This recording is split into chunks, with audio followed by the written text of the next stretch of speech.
Today we're going to be sculpting the female figure in polymer clay, and while I'm doing that, I wanted to give you guys 15 tips for sculpting the figure when using polymer clay.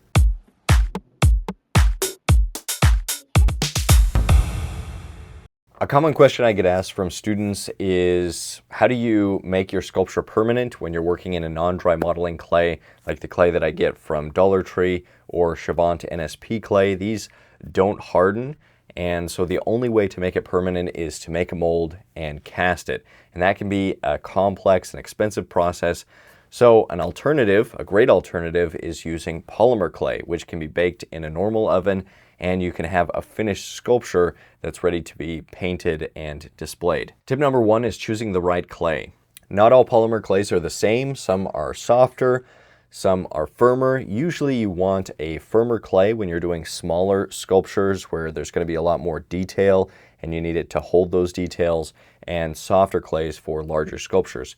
For this sculpture, I'm going to use a very soft clay. This is a granite gray Sculpey clay that I got from Hobby Lobby, and it was on sale, so it was a good deal. But you can experiment with different brands like Fimo, Sculpey, and Primo, and find what clay and hardness works best for you. Number two is keep your workspace clean.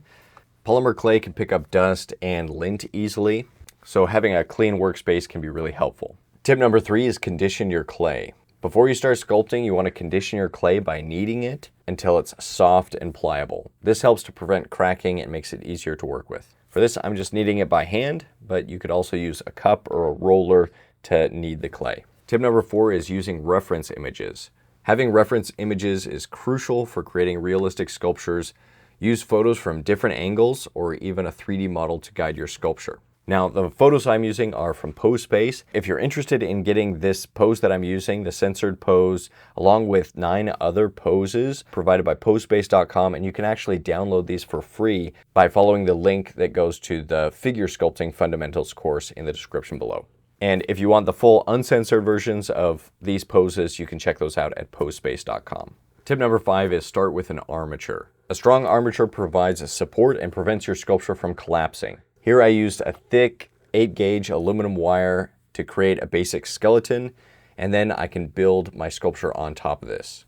I attached this armature to the base, which is a stained piece of plywood, by placing a screw and then tightly wrapping some additional wire to secure the leg of the armature in place. Focus on getting the proportions right before you move on to the next step. If you want more on building wire armatures, there's a video on this channel as well as on the Proco 3D channel that go over a couple of different methods for building wire armatures that are proportionate so that you have all of those tricky measurements in place when you start sculpting. Tip number 6 is use aluminum foil to save clay. For large areas, use aluminum foil as a filler. Shape the foil into the basic form and then cover it with a layer of clay. Tip number 7 is understanding the primary forms. As you're blocking out the thick areas of the figure with aluminum foil, keep in mind the primary forms. These are simplified shapes that help us better understand the figure, like a mannequin devoid of details. The rib cage is like an egg, the pelvis like a box, the limbs are cylinders, and the head can be simplified into a wedge shape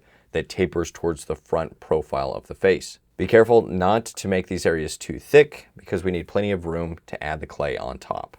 Don't forget to like the video and subscribe to the channel if you'd like more sculpture-related tutorial content. Also, if enough people comment PVC camera rig, then I'll show you guys how I got these handheld type shots while I was sculpting. Now, some of the following tips I'm not using in this specific sculpture, but I wanted to mention them just so that you're aware that they're an option. Tip number 8 is smooth the surface with softeners or solvents. So to achieve a smooth finish, you can use a softener like baby oil or a solvent like rubbing alcohol and apply it with a brush to blend the seams and smooth out the surface. Tip number 9 is use a pasta machine for even sheets.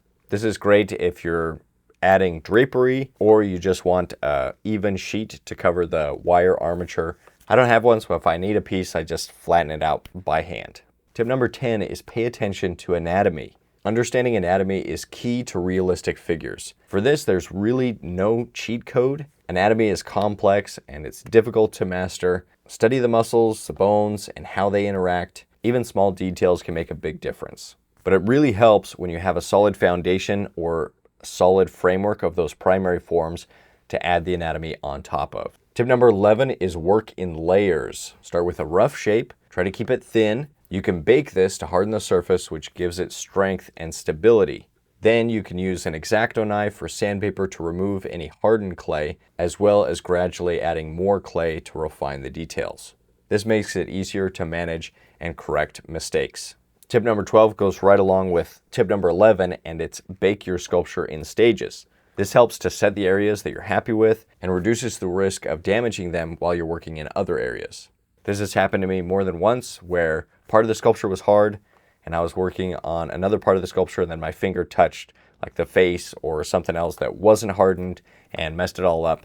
So if you get something, especially if it's a difficult area like the face, you don't want to mess it up, then I would bake it to make sure that you're not going to mess up those details. Keep in mind that if the surface is too smooth, then it can be difficult to get the next layer of soft clay to stick to the hardened clay. So you can use something like a liquid polymer clay to help it stick. But what I prefer is just to keep the texture rough, like the texture of my fingerprints, if I know that I'm going to be adding more clay to the surface. Tip 13 is add texture. Textures can bring your sculpture to life. Use tools or household items like toothbrushes and sponges to create different textures. For my sculptures, I often prefer a more simple and roughly tooled texture, but you might prefer a smoother texture. Tip 14 is use a heat gun. Now, my heat gun broke, so I didn't use it for this sculpture, but if you are building up the sculpture in stages and you want to harden specific areas, if you're careful, then you can use a heat gun to heat the surface and harden the sculpture. Now, you have to be careful when doing this because you can burn the surface and it starts to like blacken and bubble in a not very nice way. But if it's just some detail work like the hand or the face and you just want it to be a little bit firmer, you can pass a heat gun over it carefully, slowly to heat it up so that that area hardens, and that way you don't have to go through the trouble of moving it over to the oven and baking it, which takes a lot more time. Tip 15 is color your sculpture using acrylic-based paints. I find that matte paints or chalky paints have a less plastic look and make the sculpture look a little bit more professional, or you can do what I've done and just leave it in the original clay. And there you have 15 tips to help you sculpt the figure with polymer clay. I hope you found them useful, and I hope they inspire you to create your own amazing sculptures. And actually, if you're interested in this sculpture, this is something I haven't tried before, but I'll put it up on eBay. I'll put a link in the description and have it up on eBay. I'll start the bidding at $50 just to pay for shipping and materials so I can get some more clay. It'll be up for 2 weeks. I'll do a 2-week auction. And so if you're watching this video just right after it's come out and you like this sculpture and you'd like to bid on it, then you can find that link in the description as well. We'll see. Maybe somebody will want it. If you're interested in learning more about traditional clay sculpting techniques, then I hope you'll check out my sculpting courses. A great place to start is the Figure Sculpting Fundamentals course, which you can find at proco.com/sculpture. Or you might be more interested in the portrait, in which case I would recommend you check out the Portrait Sculpting course at proco.com/portraitsculpt. Or perhaps you struggle with the hands, so you might be interested in the hand sculpting course at proco.com/handsculpt. Thanks for watching. Stay creative, stay productive, and happy sculpting.